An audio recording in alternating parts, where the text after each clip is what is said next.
اس پر اعتراض کیے گئے، اسے گالیاں دی گئیں، اس کی پگڑی کا مذاق اڑایا گیا، اس پر آوازیں کسے گئے، اسے مطلب پرست سیاست دان کہا گیا، کسی نے اس کی پالیسیوں کو جہاد سے متصادم قرار دیا، اس پر 4 سے زائد جان لیوا حملے ہوئے، لیکن وہ اپنے مشن سے 1 انچ بھی پیچھے نہ ہٹا۔ اس کے گھر پر راکٹ برسائے گئے، مگر وہ ملک چھوڑ کر نہیں بھاگا۔ اس نے ہمیشہ اپنے اکابر کے مشن کی لاج رکھی۔ اپنوں نے اس کے خلاف لمبی تقریریں کیں، کتابیں لکھیں، لیکن اس نے کبھی جواب دینا ضروری نہ سمجھا۔ جو اس کی جان کے دشمن تھے انہیں بھی سینے سے لگایا۔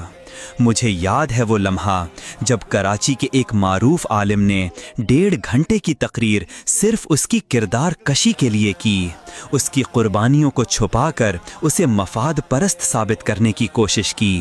یہ تقریر اس نے خود بھی سنی، لیکن صرف مسکرایا، کچھ نہ کہا۔ پھر وقت نے منظر بدلا۔ وہی عالم جب ایجنسیوں کے نرغے میں آیا، جب کراچی کی زمین اس پر تنگ ہو گئی، جب ہر طرف سے خطرے نے اسے گھیر لیا اور وہ حجاز مقدس میں اس کے سامنے کھڑا تھا، تو وہ مسکرایا اور نرمی سے کہا، میں نے آپ کی وہ تقریر سنی تھی، شاید میری اصلاح کے لیے تھی، خیر بتائیں کیسے آنا ہوا؟ اس عالم نے کہا، ایجنسیاں جینا دوبھر کر رہی ہیں، کراچی میں جگہ نہیں بچی۔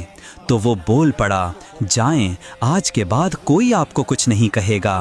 وہ عالم آج بھی کراچی میں موجود ہے۔ علماء آئے، وفود آئے، فریاد کی، حضرت حکومت نے ہمارے جامعہ کی زمین پر دعویٰ کر دیا ہے، کہتے ہیں گرایا جائے گا۔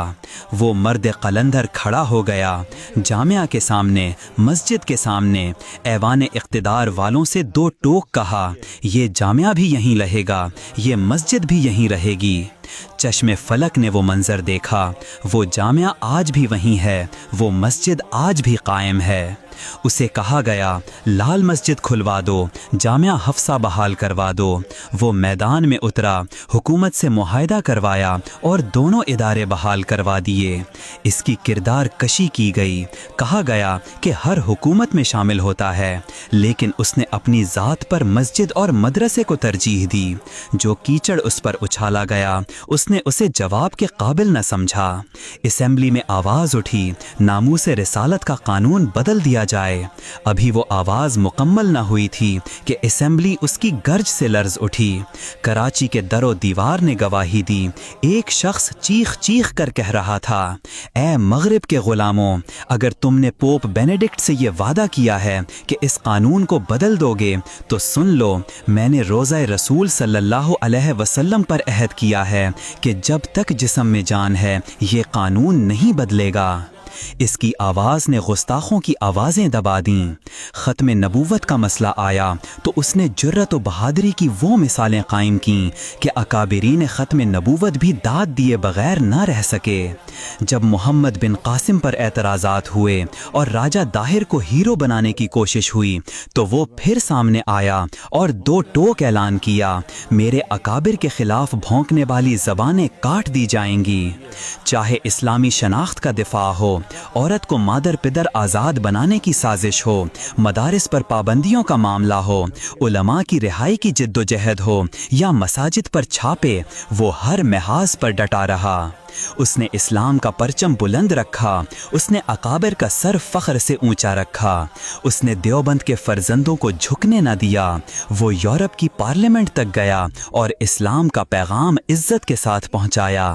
افغانستان سے چیچنیا، بوسنیا سے برما، کشمیر سے بنگلہ دیش تک ہر جگہ اس نے اسلام اور مسلمانوں کا مقدمہ لڑا۔